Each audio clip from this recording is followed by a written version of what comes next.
Father of the Niben. Translated and with commentary by Florin Jalil. Introduction. Writing the biography of anyone is a challenge. Usually the problem lies in assessing one's sources, comparing the prejudices of one chronicle versus another. Woganjarth, I have been told, in writing his well-regarded series on the Wolf Queen of Solitude, used over 100 contemporary narratives. I cannot complain about my task having a similar issue. There is but one record of the man called Topal the Pilot, the earliest known Aldmer explorer of Tamriel. Only 4 short verse fragments of the epic Father of the Niben have survived to present day, but they offer an interesting, if controversial, look at the Middle Merithic era when Topal the Pilot may have sailed the seas around Tamriel. Though Father of the Niben is the only written record of Topal the Pilot's voyages, it is not the only proof of his existence. Among the treasures of the Great Crystal Tower of Somerset Isle are his crude but fascinating maps, his legacy to all Tamriel. The translation of the Aldmeri Udhendra Nibenu, Father of the Niben, is my own, and I accept that other scholars may disagree with some of my choice of words. I cannot promise my translation lives up to the beauty of the original. I have only strived for simple coherence. Fragment 1. Second ship, the Pasquiniel, manned by pilot Ilio, was to follow the southern pointing waystone, and the third, the Niben, manned by pilot Topal, was to follow the northeast pointing waystone. The orders from the Crystal Tower, they were to sail forth for 80 moons and then return to Tel. Only Niben returned to Firsthold, laden high with gold and spice and fur and strange creatures, dead and alive. Though, alas, old Al-Nofé Topal never found, he told the tales of the lands he had visited to the wonderment of all. For 66 days and nights he sailed over crashing waves of dire intent, past whirlpools, through mist that burned like fire, until he reached the mouth of a great bay, and he landed on a sun-kissed meadow of gentle dells. As he and his men rested, there came a fearsome howl, and hideous orcs streamed forth from the murky glen, cannibal teeth clotted with gore. For centuries, strange crystalline balls were unearthed at the sites of ancient Aldmer shipwrecks and docks, peculiar artifacts of the Merithic and Dawn eras that puzzled archaeologists until it was demonstrated that each had a tendency to rotate on its axis in a specific direction. There were 3 varieties, one that pointed southward, one that pointed northeast, and one that pointed northwest. It is not understood how they work, but they seemed attuned to particular lines of power. These are the waystones of the fragment, which each of the pilots used to point their craft in the direction they were assigned to go. A ship with a name not mentioned in the fragment took his vessel northwest towards Thras and Yokuda. The Pasquiniel took the southern waystone and must have sailed down toward Pyandania. Topal and his northeast waystone found the mainland of Tamriel. It is clear from this fragment what the 3 ships were assigned to do: find a passage back to old El-Nofé so that the Aldmer now living in Somerset could learn what became of their old homeland.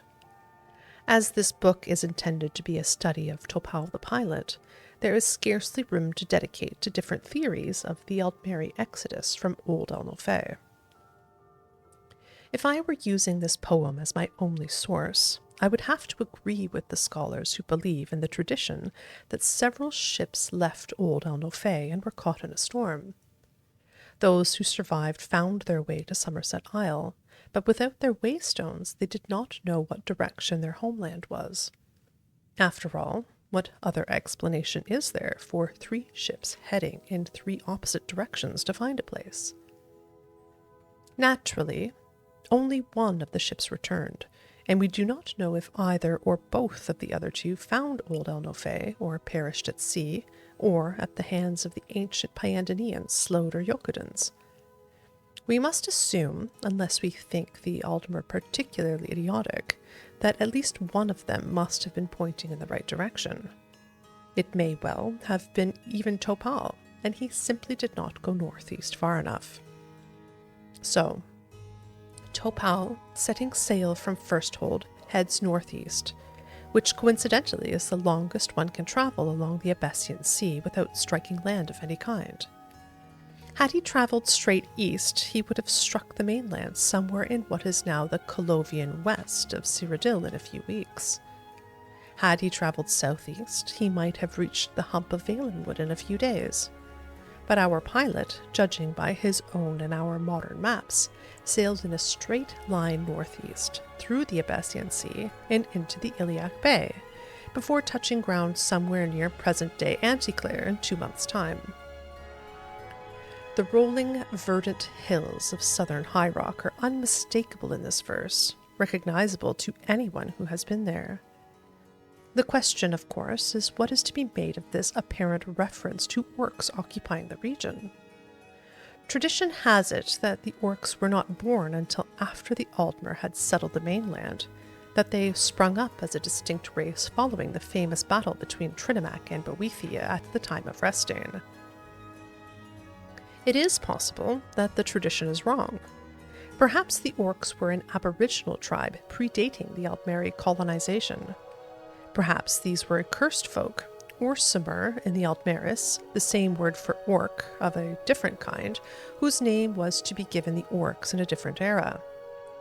It is regrettable that the fragment ends here, for more clues to the truth are undoubtedly lost.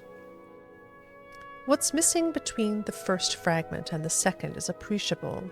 It must be more than 80 months that have passed, because Topal is on the opposite side of mainland Tamriel now, attempting to sail southwest to return to Firsthold after his failure at finding old El-Nofé. Fragment 2. No passage westward could be found in the steely cliffs that jutted up like a giant's jaw, so the Niben sailed south. As it passed a sandy, forested island that promised sanctuary and peace, the crew cheered in joy. Then exultation turned to terror as a great shadow rose from the trees on leathered wings like an unfurling cape. The great bat lizard was large as the ship, but good pilot Topal merely raised his bow and struck it in its head.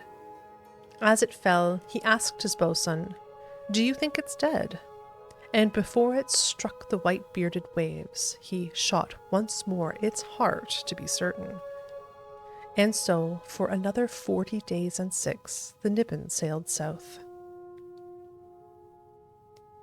We can see that in addition to Topal's prowess as a navigator, cartographer, survivalist, and raconteur, he is a master of archery. It may be poetic license, of course, but we do have archaeological proof that the Merithic Aldmer were sophisticated archers. Their bows of layers of wood and horn drawn by silver silk thread are beautiful, and still, I have heard experts say, millennia later, very deadly. It is tempting to imagine it a dragon, but the creature that Topal faces at the beginning of this fragment sounds like an ancestor of the cliff racer of present-day Morrowind. The treacherous cliff coastline sounds like the region around Necrom, and the island of Gorn may be where the nest of the bat lizard is. No creatures like that exist in eastern Morrowind, to my knowledge, at the present day. Fragment 3.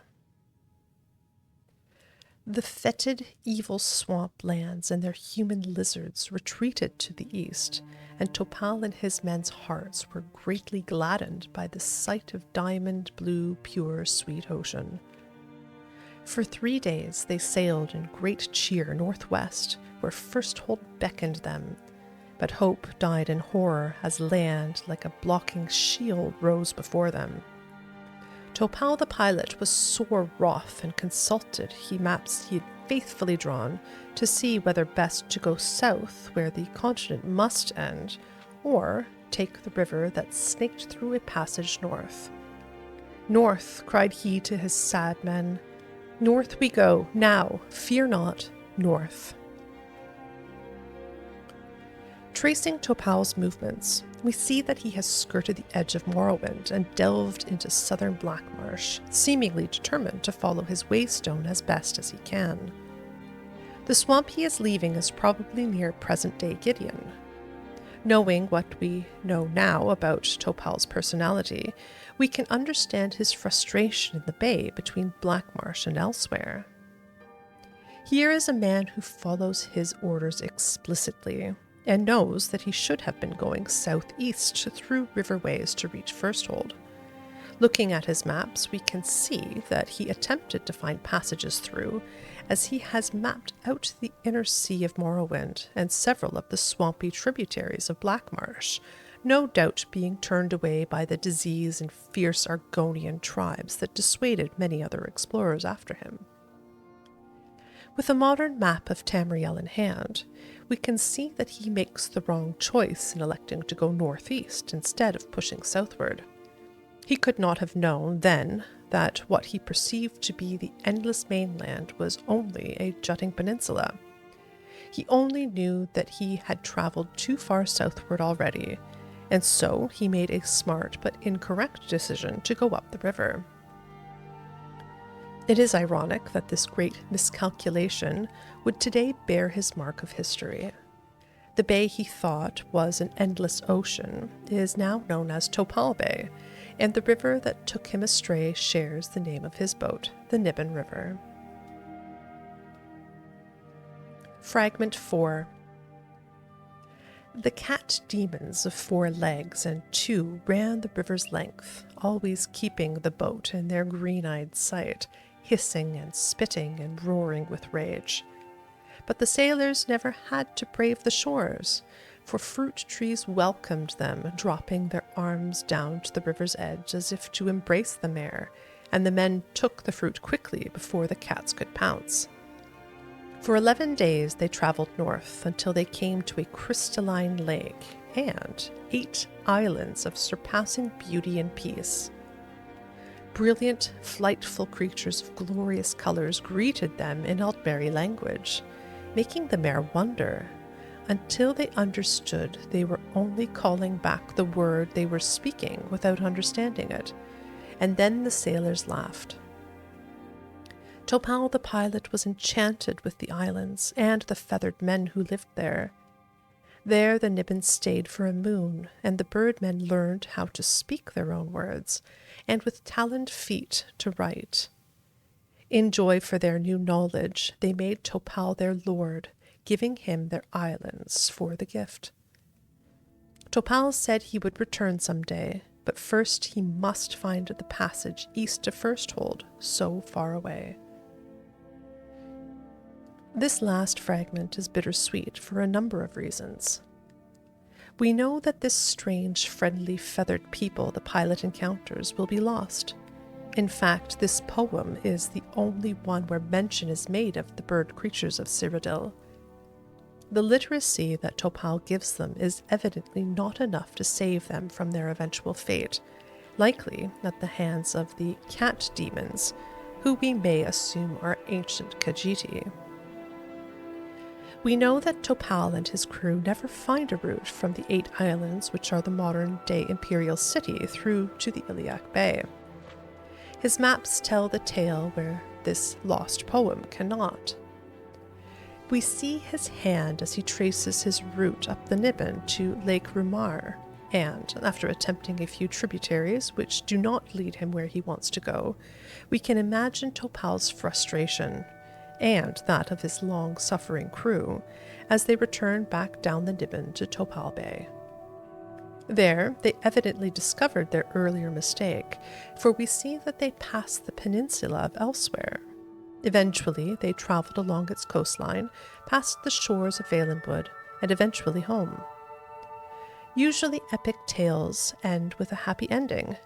but this one begins with one, and the means to which it was accomplished is lost.